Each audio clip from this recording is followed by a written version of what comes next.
मुटु भित्र लडिरहेको छु। मलाई अघिसँग लागिरहेको छ। त्यत्रो बेरसम्म ढोका ढल्ने मलाई किन खोलेन भने मलाई प्रश्न लाग्छ के गर्ने होला। के गर्नु यार, ढोका फुटाउनु न।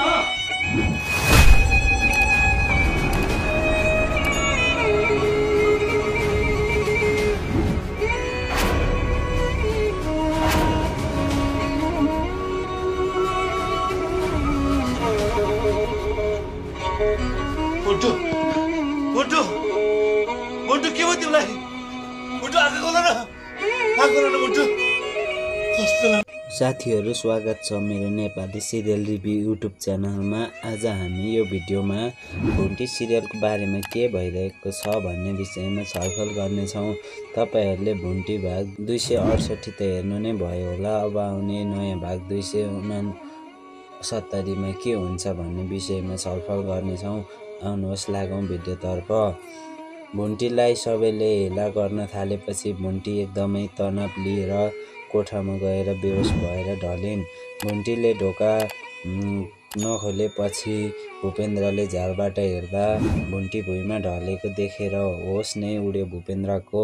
अनि भूपेन्द्र आत्तिएर भुन्टीलाई हस्पिटल लान खोजे। तर भूमिका र भीम भुन्टीका दुश्मन भएका कारणले यसलाई किन हस्पिटल लगेको, यसले हामीलाई हत्याउनका लागि यस्तो बेहोस भएको नाटक गरेकै हो, यसलाई बाहिर रोडमा लगेर छोडिदिनु, गाडीले खिचेर मार्छ भनेर यो आफै उड्छ भनेर भने। तर भूपेन्द्रले जबरजस्ती हस्पिटल लगे।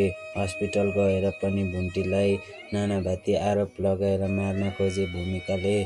तर भूपेन्द्रले आएर बचाए। उनीहरूले बुझ्न पर्थ्यो मैले गलत गर्दैछु भनेर। भुन्टी चाँडै निको भइन् भने हामीले झुटो के हो साँचो के हो भन्ने कुरा थाहा पाउँछौँ भन्ने दुईजनामा हुनुपर्छ। भीम र भूमिकामा भुन्टीलाई लगाइरहेको पानी पनि झिकेर मार्नै प्रयास गरे। त्यही बेला भूपेन्द्र आए अनि भूमिकालाई धेरै गाली गरे। तैँले अहिले नै मारेर के गर्छेस् अनि सत्य कुरा कसरी थाहा हुन्छ भनेर भूमिकालाई सम्झाए। यदि भुन्टी गलत रहेछन् भने म पनि भुन्टीलाई सजाय दिन्छु भनेर भूपेन्द्रले भन्छन्। तर भूपेन्द्रलाई भुन्टीप्रति भने माया छ, किनभने भुन्टी भूपेन्द्रको श्रीमती हुन्।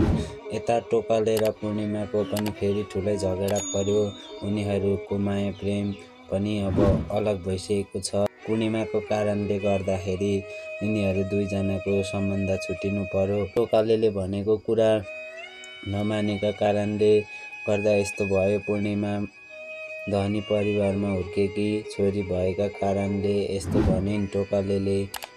टोकाले गरिब परिवारमा हुर्केका मनका धनी छन्। त्यही कारणले दुईजनाको सम्बन्धमा खटपट आइरहेको छ। तिमीलाई मैले सही कुरा नै गरेको थिएँ, तर तिमीले यस्तो व्यवहार गर्यौ, मलाई कुकुरसँग तुलना गर्यौ। अहिलेसम्म म कुकुरलाई साथ दिएकोमा तिमीलाई धेरै धेरै धन्यवाद भन्दै टोकाले त्यहाँबाट जान्छन्। पूर्णिमा धेरै बेर निराश भइन्, रोइन्। पूर्णिमाले टोकालाई रोक्न बाटो समाइन् तर सकिनन्। तपाईहरूलाई के लाग्छ, टोकाले यस्तो कुरा गरेको सही हो गलत या पूर्णिमाको गलत छ कमेन्ट गरिदिनु होला।